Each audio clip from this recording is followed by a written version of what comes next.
बिस्मिल्लाहिर्रहमानिर्रहीम।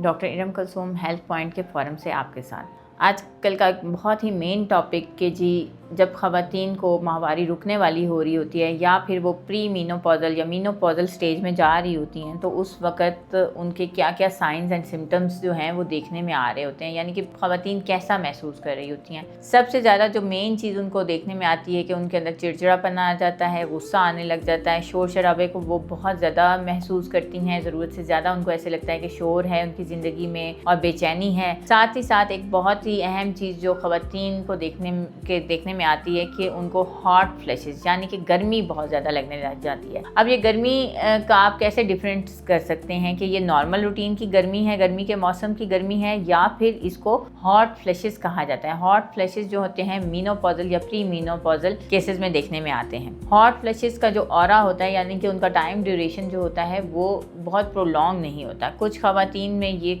1 से 2 मिनट के लिए होते हैं, कुछ ख़वातीन में आधे घंटे के लिए होते हैं, कुछ ख़वातीन में जो है थोड़ी थोड़ी देर के बाद ये इसकी रिपीटेशन होती है। बाज़ दफ़ा ये सिर्फ मॉर्निंग के टाइम पे कुछ ख़वातीन में होते हैं, कुछ को दोपहर में आते हैं, कुछ को इवनिंग में आते हैं। तो हर औरत की जो फिनोमेना है, जो उसकी बॉडी एक्सेप्टेंस है, वो मीनोपॉज़ल एंड प्री मीनोपॉज़ल सिम्टम्स में डिफरेंटली या मुख्तलिफ तरीके से रिएक्ट कर रही होती है। अब सवाल ये आया कि हॉट फ्लैशेस को जो है वो किस तरह से कम किया जा सकता है। तो हॉट फ्लैशेस को कंट्रोल करने के लिए एक तो ये है कि आपके इर्द गिर्द का एनवायरनमेंट है वो ठंडा होना चाहिए। कोशिश ये करनी चाहिए कि आपके घर में जो है, अगर तो अफोर्डेबिलिटीज़ के इश्यूज़ नहीं हैं तो डेफिनेटली आपका जो रूम है वो एयर कंडीशनड होना चाहिए, या उसमें अगर आप पंखा लगाते हैं या कूलर लगाते हैं तो उसको थोड़ा सा इस तरह से बनाएं हवादार हो वो, और अगर कूलर का इस्तेमाल करते हैं तो उसमें पानी हो ताकि आपका जो कमरा है वो ठंडा हो। इसके साथ साथ आपकी जो लाइट्स का इस्तेमाल है आपके घर में, आप स्पेशली आपके अपने कमरे में, वो डिम लाइट का इस्तेमाल होना चाहिए। जितनी आप सूदिंग और कम रोशनी में होंगे, आपकी जो है नर्व्स, आपकी इम्पल्सेस वो कम रिएक्ट करेंगी। अब बहुत सारी फूड्स ऐसी होती हैं,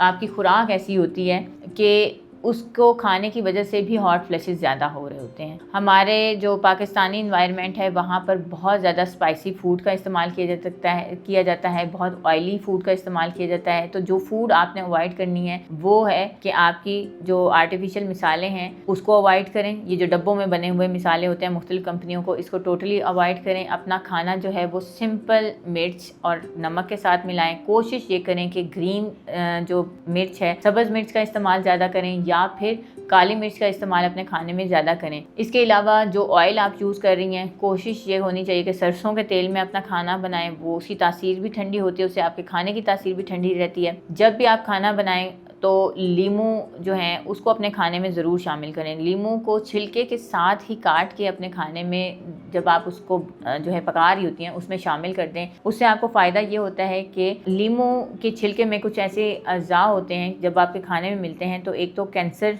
की जो है वो प्रिवेंशन होती है, यानी कि बॉडी सेल्स या बॉडी ट्यूमर्स जो बन रहे होते हैं उसको वो कंट्रोल करता है। इसके अलावा आपके खाने की तासीर को बेहतर बना देता है और आपके हार्मोनल एफिशिएंसी को जो है, जो फीमेल्स हार्मोन्स होते हैं उसकी एफिशिएंसी को वो बेहतर बनाता है। साथ में अगर आपके जो है जंक फूड लवर हैं आप, तो कोशिश ये करें कि जब आप प्री मीनोपॉज़ल एज में जा रही हैं या आपको हॉट फ्लैशेस होना महसूस होते हैं या इस तरह के सिम्टम्स आना महसूस होते हैं, तो आपने जंक फूड को अवॉइड कर देना है। जंक फूड चाहे घर में है या बाहर है, डेफिनेटली उसको आपने कम करना है या ख़त्म कर दें। घर में भी अगर आपकी रोटी जो है उसमें आप सफ़ेद आटा या फिर मैदे का इस्तेमाल करती हैं तो उसको आपने तर्क कर देना है। अब इसके अलावा जो चीज़ें आपको फ़ायदा दे सकती हैं उसमें आपकी बेसन की रोटी है, आपकी जौ जवार बाजरे की रोटी है।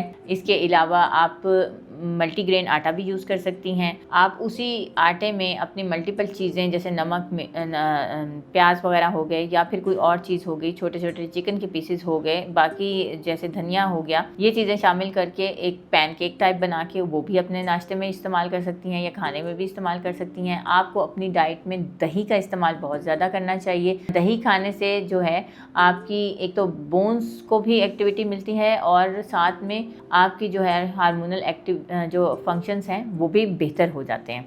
अब इसके साथ साथ 2-3 चीज़ें ऐसी हैं कि जैसे कि स्ट्रेस फैक्टर जो है, जैसे जैसे आप मीनोपॉज़ल एज की तरफ जा रही होती हैं या आप प्री मीनोपॉज़ल एज में भी दाखिल होती हैं, तो आपका जो स्ट्रेस है लेवल वो बढ़ना शुरू हो जाता है। जैसे कि मैंने शुरू में भी ये बात की है कि छोटी छोटी बात पे गुस्सा आने लग जाता है, आपको शोर शराबा बहुत ज़्यादा बुरा लगता है, आपको महफ़िलों में जाना भी बुरा लगने लग जाता है। तो कोशिश ये करनी चाहिए कि अपने आप को स्ट्रेस फ्री माहौल में रखें। अगर घर का माहौल भी ऐसा है या आपके ऑफिस की तरफ से कुछ ऐसी चीज़ें हैं, तो कोशिश ये करें कि उन चीज़ों को अवॉइड करना शुरू करें। इसमें आपकी 2-3 चीज़ें आपको बहुत हेल्प आउट करती हैं जो आपके स्ट्रेस लेवल को कम करती हैं। एक तो आपका स्लीप पैटर्न बेहतर होना चाहिए, कम से कम आपको 7 या 8 घंटे की नींद पूरी करनी चाहिए, और साथ में इसके लिए जो है आपको पानी का इस्तेमाल अपनी ज़िंदगी में बहुत ज़्यादा करना चाहिए। जितना आप अपने आप को हाइड्रेटेड रखती हैं, आपका स्ट्रेस लेवल उतना ही बैलेंस रहता है।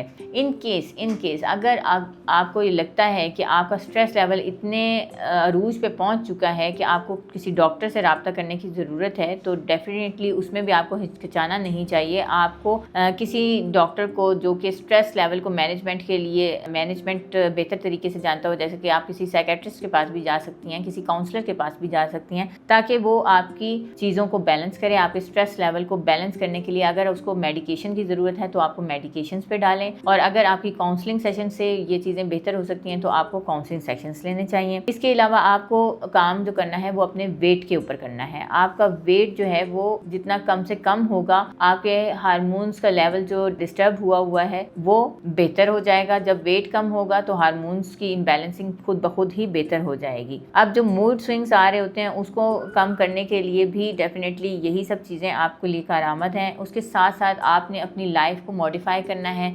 सुबह की वॉक स्टार्ट करें, योगा स्टार्ट करें, एक्सरसाइज स्टार्ट करें, और रात को भी कोशिश ये करें कि जब आप अपना खाना है वो तकरीबन 7 बजे के करीब खा लें। बहुत लेट नाइट खाना खाने से भी आपका जो है हार्मोन्स इम्बैलेंस आता है, साथ में आपका स्ट्रेस लेवल भी बढ़ता है क्योंकि खाना आपको एब्जॉर्ब ही नहीं हो रहा होता, और जब खाना आपका हजम नहीं हो रहा तो डेफिनेटली आपके जो हार्मोन्स हैं वो भी बेहतर तरीके से नहीं काम कर पा रहे होते। तो अपनी जो वॉक है, जो एक पूरे दिन में आपको अगर ख़वातीन के पास इतना टाइम नहीं है कि वो 45 मिनट की इकट्ठी वॉक कर सकें, तो उसको आपको 2 हिस्सों में डिवाइड कर दें, मॉर्निंग की वॉक में भी और इवनिंग वॉक जो आपने खाने के बाद करनी है, और उसमें आपकी ब्रिस्क वॉक होनी चाहिए। तो डेफिनेटली आपकी चीज़ें जो हैं वो खुद ब खुद बैलेंस होना शुरू हो जाएंगी और बेहतर होना शुरू हो जाएंगी। होप सो कि आपके सवालों का जवाब आपको मिल गया होगा। इसके साथ ही हमें इजाज़त,